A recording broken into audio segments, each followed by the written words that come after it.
आज का प्रथम प्रश्न है, किशोर अवस्था में संवेगात्मक विकास से संबंधित निम्न में से कौन सा सही है। मतलब किशोर अवस्था में जो संवेगात्मक विकास होता है उससे संबंधित कुछ कथन दिए गए हैं, उनमें से कौन सा सही है उसकी अपने को पहचान करनी है।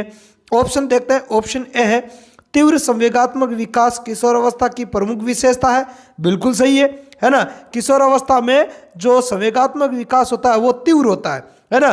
किशोर जो बालक होता है उसके संवेग तो है वो तीव्र होते हैं, है ना। कोई कुछ डांट देता है तो जल्दी रिएक्ट करता है ना। और भी जो अन्य जो संवेग होता है वो किशोर अवस्था में तीव्र प्रकट होता है। आगे देखते हैं, अगला ऑप्शन बी है, इस अवस्था में किशोर में शारीरिक कमजोरी, असफलता, बीमारी, आलोचना करने वाले लोगों के कारण भय का तीव्र संवेग पैदा होता है। बिल्कुल करेक्ट है, ये बात भी बिल्कुल सही है। देखो, किशोर अवस्था में यदि बालक शारीरिक रूप से कमजोर है या उसको असफलता मिलती है हर काम में, या वो लंबे समय तक बीमार रहता है, या उसकी आलोचना करते हैं आसपास के लोग जो है, परिवार के हैं या पड़ोसी है, तो उसमें सक्सेस को लेकर या अपने कार्यों को लेकर एक भय व्याप्त हो जाता है। मतलब भय का जो संवेग है वो तीव्र हो जाता है। तो ये कथन भी सही है। ऑप्शन बी है, माता पिता व अन्य पारिवारिक संबंधों में तनाव होने, इच्छा पूर्ति न होने से किशोर तनाव में रहते हैं। देखो, माता पिता या फिर जो अन्य पारिवारिक संबंध होता है उनमें यदि कोई तनाव उत्पन्न होता है ना। यदि एक बालक है, उसकी अवस्था किशोर अवस्था की है और उसके माता पिता के बीच में झगड़ा चलता है, तो उनको लेकर किशोर जो बालक है वो हमेशा तनाव में रहता है, या उसकी कोई इच्छा पूर्ति नहीं होती है, तो किशोर है वो तनाव में रहता है। तो ये कथन भी सही है। अगला ऑप्शन है उपयुक्त सभी, तो इसका जो राइट आंसर है वो हो जाएगा आपके उपयुक्त सभी हो जाएगा। अगला प्रश्न देखते हैं। दूसरा प्रश्न है, समलिंगी समूह का निर्माण कौन सी अवस्था में होता है। समलिंगी समूह का निर्माण मतलब जैसे लड़का लड़के के ग्रुप में रहेगा और जो लड़की है वो लड़की के ग्रुप में रहेगी, मतलब समलिंगी समूह का निर्माण होता है, टोलियों का निर्माण होता है। ठीक है, ऑप्शन देखते हैं। ऑप्शन ए है शैशवावस्था, ऑप्शन बी है बाल्यावस्था, ऑप्शन सी है किशोरावस्था, ऑप्शन डी है उपयुक्त सभी, और ऑप्शन ई में अनुत्तरित प्रश्न। तो देखो, समलिंगी समूह का जो निर्माण है वो होता है अपने बाल्यावस्था में। किस अवस्था में होता है? बाल्यावस्था में होता है। और विपरीत लिंग के प्रति जो आकर्षण है वो किशोर अवस्था में होता है ना, ध्यान रखना। विपरीत लिंग के प्रति आकर्षण किस अवस्था में होगा? किशोर अवस्था में होगा। अगला प्रश्न देखते हैं। तीसरा प्रश्न है, गत्यात्मक अधिगम के संबंध में कौन सा कथन सही नहीं है। ऑप्शन ए, इसे कर्मेंद्रीय अधिगम एवं पेशीय अधिगम के नाम से भी जाना जाता है। बिल्कुल सही बात है ये तो। देखो, एक तो होता है गत्यात्मक अधिगम और एक होता है संज्ञानात्मक अधिगम। तो गत्यात्मक अधिगम है जो कर्मेंद्रीय अधिगम भी कहलाता है, और ये पेशीय अधिगम के नाम से भी जाना जाता है। बिल्कुल सही बात है। ऑप्शन बी में इसे मूर्त अधिगम एवं यांत्रिक अधिगम के नाम से भी जाना जाता है, ये भी सही है। इसको मूर्त अधिगम कहते हैं, साथ ही साथ इसको यांत्रिक अधिगम भी कहा जाता है। ठीक है, अगला है ऑप्शन सी में, इस अधिगम की प्रक्रिया शरीर से मस्तिष्क की तरफ चलती है। बिल्कुल सही है। देखो, क्योंकि ये कर्मेंद्रियों द्वारा होता है, अर्थात शारीरिक अंगों के द्वारा होता है, तो अंग वगैरह इसमें इन्वॉल्व होता है, न कि ज्ञानेंद्रिय शामिल होते हैं, कर्मेंद्रिय। तो जैसे हाथ पैर वगैरह है, तो कर्मेंद्रियों से होने के कारण ये शरीर से मस्तिष्क की तरफ चलने वाली प्रक्रिया है। तो ये भी कथन सही है। ऑप्शन डी में इस अधिगम की प्रक्रिया मस्तिष्क से शरीर की तरफ चलती है, नहीं, ये गलत कथन है ना। जो गत्यात्मक अधिगम होता है वो अपने शरीर से मस्तिष्क की तरफ चलता है ना। जो मस्तिष्क से शरीर की तरफ चलता है वो अपने संज्ञानवादी अधिगम होता है। कौन सा होता है? संज्ञानवादी अधिगम होता है। इसलिए इसका जो राइट आंसर है वो हो जाएगा आपके ऑप्शन डी। अगला प्रश्न देखते हैं। अगला प्रश्न है, कॉलम 1 का मिलान कॉलम 2 से करके सही कूट बताइए। तो अपने को कॉलम 1 और कॉलम 2 का क्या करना है? मिलान करना है।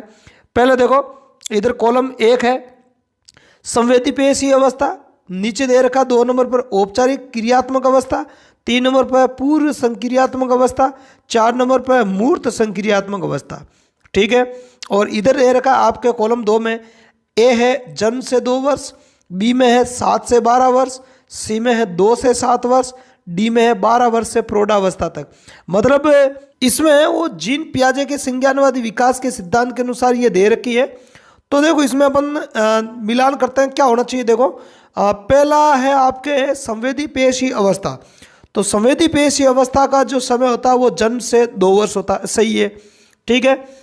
अब अगला है आपके दूसरा है औपचारिक क्रियात्मक अवस्था। जो इसका जो समय होता है औपचारिक क्रियात्मक अवस्था, देखो ये सबसे लास्ट वाली अवस्था है, कंफ्यूज करने के लिए यहाँ पे रखा गया है इसको। ये सबसे लास्ट वाली अवस्था है 4 अवस्थाओं में से। औपचारिक क्रियात्मक अवस्था जो होती है वो 12 वर्ष से प्रौढ़ावस्था तक चलती है। तो इसका हो जाएगा अपने डी से मिलान, किससे हो जाएगा, डी से हो जाएगा। अगला है आपके पूर्व संक्रियात्मक अवस्था। तो पूर्व संक्रियात्मक अवस्था वो तीसरी अवस्था है और इसका जो समय होता है वो होता है आपके 2 से 7 वर्ष। कितना होता है, 2 से 7 वर्ष होता है। और अगली है मूर्त क्रियात्मक अवस्था, तो वो ये वैसे 3 नंबर पे आती है ना। पहली कौन सी हो गई, संवेदी पेशी अवस्था। दूसरी हो जाएगी आपके पूर्व संक्रियात्मक अवस्था।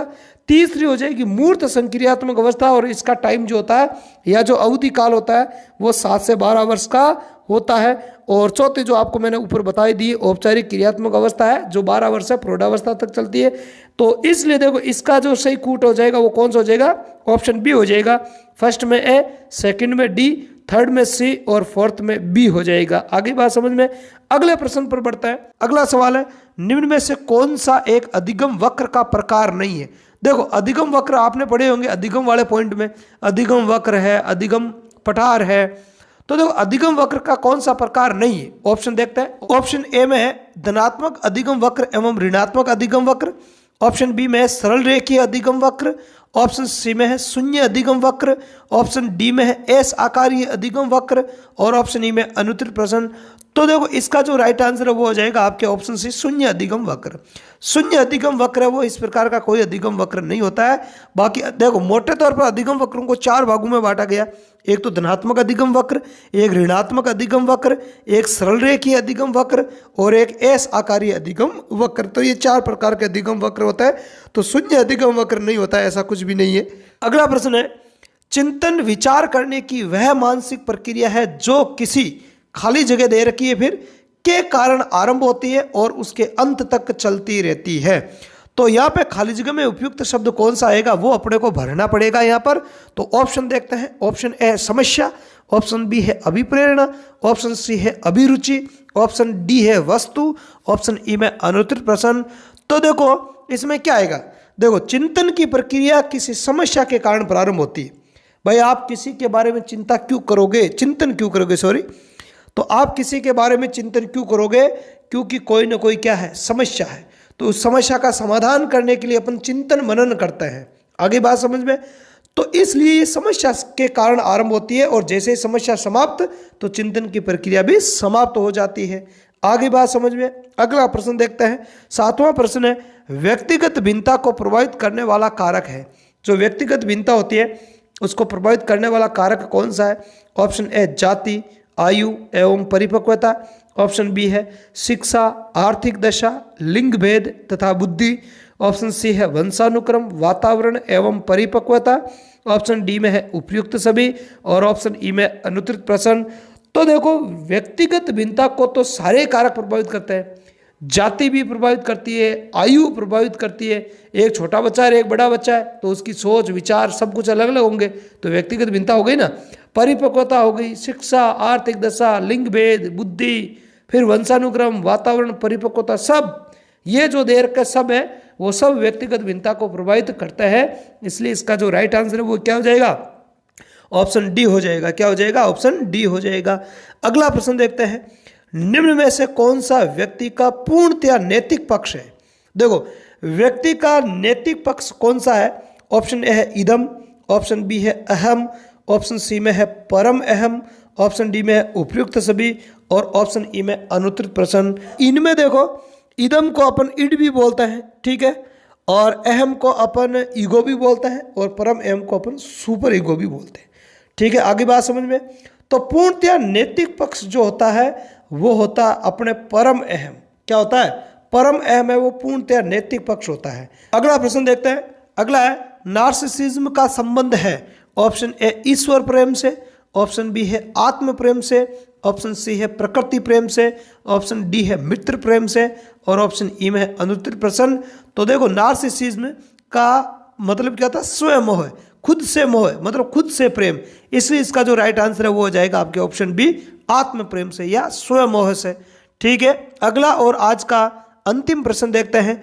आरटीई 2009 के तहत प्रारंभिक शिक्षा हेतु पाठ्यक्रम व उसकी मूल्यांकन प्रक्रिया अधिकाधिक की जाएगी। ऑप्शन ए समाज द्वारा, ऑप्शन बी माता पिता या संरक्षक द्वारा, ऑप्शन सी विद्यालय द्वारा, ऑप्शन डी सरकार द्वारा, अधिसूचना द्वारा, शिक्षा प्राधिकारी द्वारा, और ऑप्शन ई में अनुत्तर प्रश्न। तो देखो आरटीई 2009 एक्ट के तहत ये प्रावधान है कि प्रारंभिक शिक्षा के लिए पाठ्यक्रम और उसकी मूल्यांकन प्रक्रिया अधिकाधिक रूप से किसके द्वारा की जाएगी? सरकार द्वारा, अधिसूचना द्वारा और शिक्षा प्राधिकारी द्वारा की जाती है। इसलिए इसका जो राइट आंसर वो हो जाएगा ऑप्शन डी।